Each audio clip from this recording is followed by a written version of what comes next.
Before I start this review and unboxing of this particular wired lavalier made for the professional movie industry, the TL47 from Shure, well, I should let you know I paid for this myself, completely out of my own pocket. $499, basically $500 USD.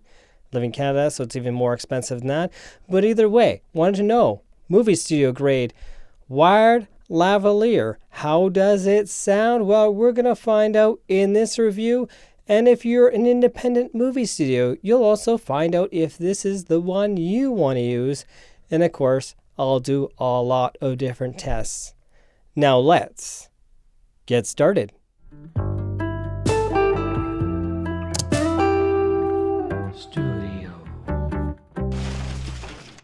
Hello, this is Eric of Not Bio Studio, and today I'm reviewing the Shure TL47.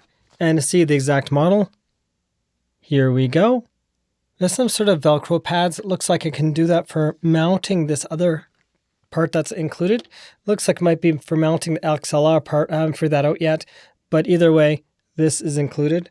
We have some screws for mounting that, because I see 4 screws and 4 screw holes on the back of this mounting plate. These instructions, warranty card, then our pouch. Here we go. Oh, and let's go right side up and turn that around. We got a nice case for this, and this will be my first time ever seeing inside. Wow, that's quite the package. Let's go through these items.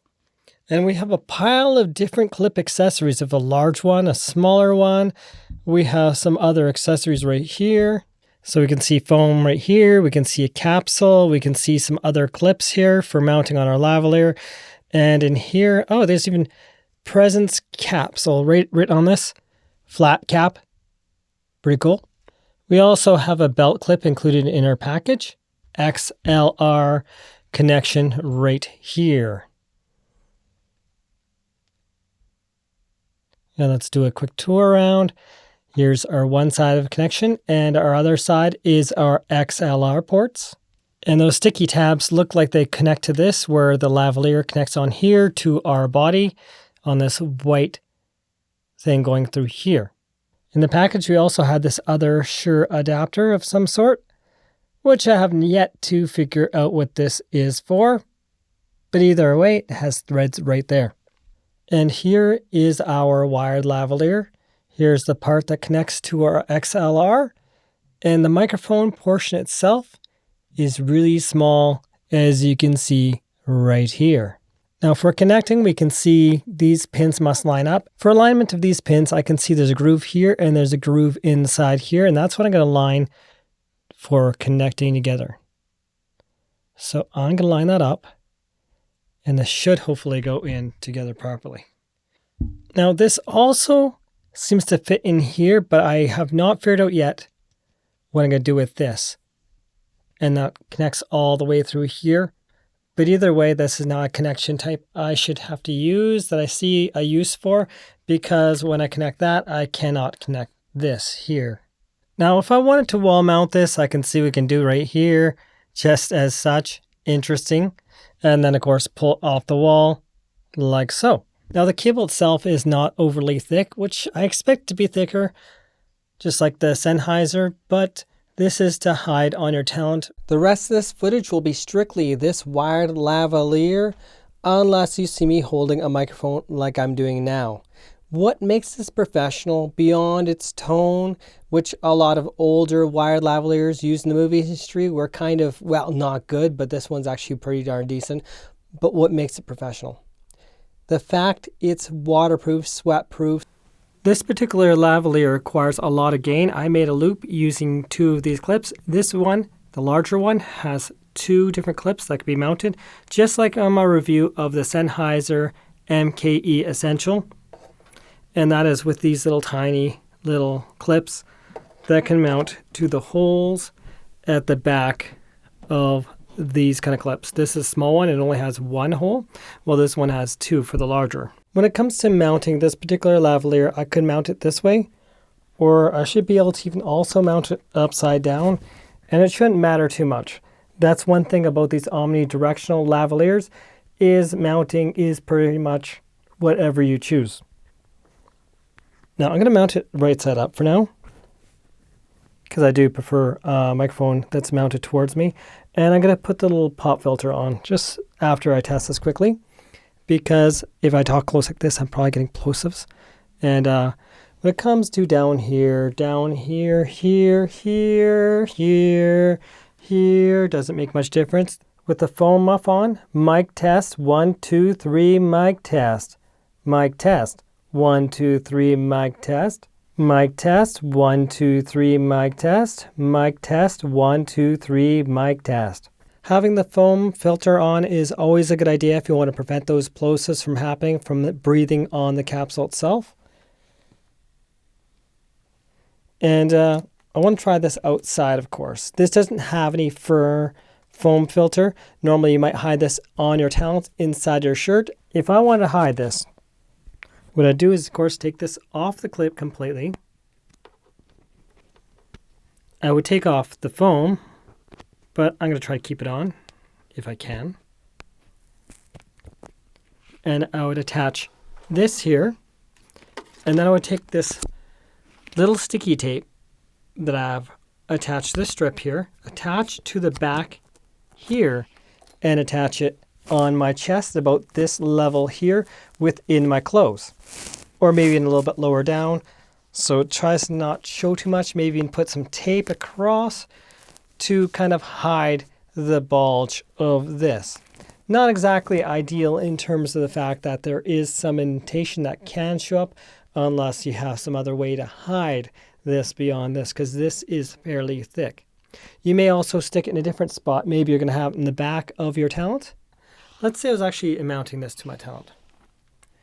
Rather than showing it and talking about it, let's do this. Let's be the talent.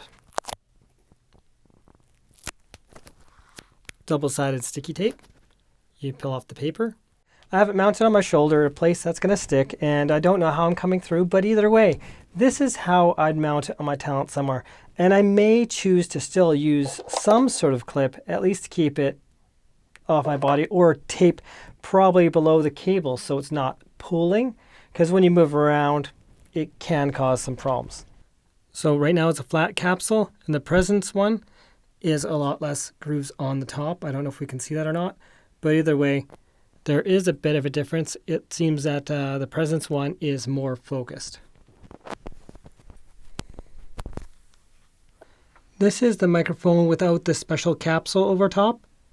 Now let's change the capsule to the Presence capsule. We are now listening to the Presence capsule, and the Presence capsule I think would be more focused. I'm going to change back and forth in just a moment here, but let's get a chance to listen to the Presence capsule versus the regular one. And of course, this is nothing more than a simple covering that changes the noise profile. So the Presence one, I believe, of course, as it normally means, Presence, right here, is more focused. Mic test, 1, 2, 3. Mic test, 1, 2, 3. Mic test, 1, 2, 3. Mic test, 1, 2, 3. And this is with the flat capsule. I kind of prefer to not change these because it's extremely difficult for me to change these over. You literally have to use your fingernails pretty much, as it shows in the images. Here we see the information about changing over that capsule, and we can see what's included with this device and how many of each accessory there is in this package. And on the back, we have some more instructions, as we can see right back here, of use and mounting of this particular lavalier, including distance away from your speech. It says distance away should be 15 to 25 centimeters. I'm probably getting the further distance, or 6 to 10 inches away. It is now time to test some dynamic range and in terms of silence as well. And Testing silence means I want my computer fans off to listen to that self noise. So you can turn up your volume. I will point to the camera like so when I want you to turn your volume back down. Now let's listen to the silence.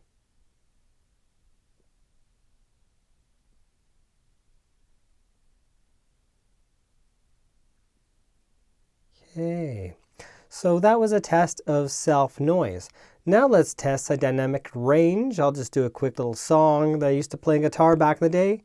If you knew love, you wouldn't look for it in other places.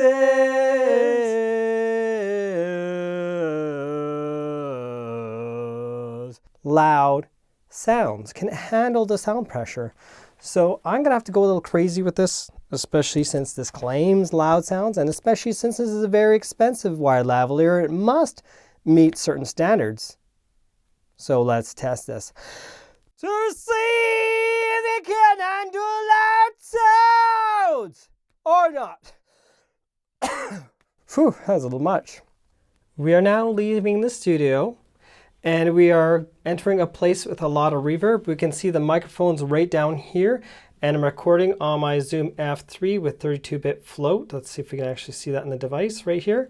Here's my Zoom F3, and you probably hear a lot of reverb. This is an omnidirectional wired lavalier, like every other one I've done so far for reviews is omnidirectional. With the presence boost, this should be, with the presence cap, this should have a bit less echo since it's supposed to have more presence facing towards me. Though I'll find out in playback just like you will as well. Now let's get outside and hear how much we pick up of the outside sound. Okay, so right now we're walking outside in the breeze. It's definitely windy today. Don't know if you're hearing that wind. And right now I'm actually recording directly to my camera through my Zoom F3, but I'm still recording 32-bit float. That's just for scratch audio. So I can simply line up my audio. I can even use my DaVinci Resolve Studio, just line up the audio tracks, match up my lines together, and done. So the breeze is definitely there. I don't know if we can hear it in the lavalier or not. I'll stop. I can see a bit of audio coming through on my waveforms that I see on my camera. Can we hear the birds? Let's turn around away from the wind.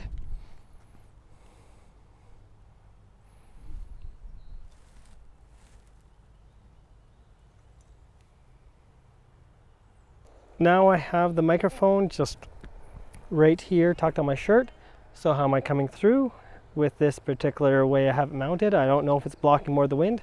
I can hear some water to the left and right of me. It's quite nice of a day, really toasty. And so what are your thoughts on this particular lavalier? The sound quality seems to be quite decent.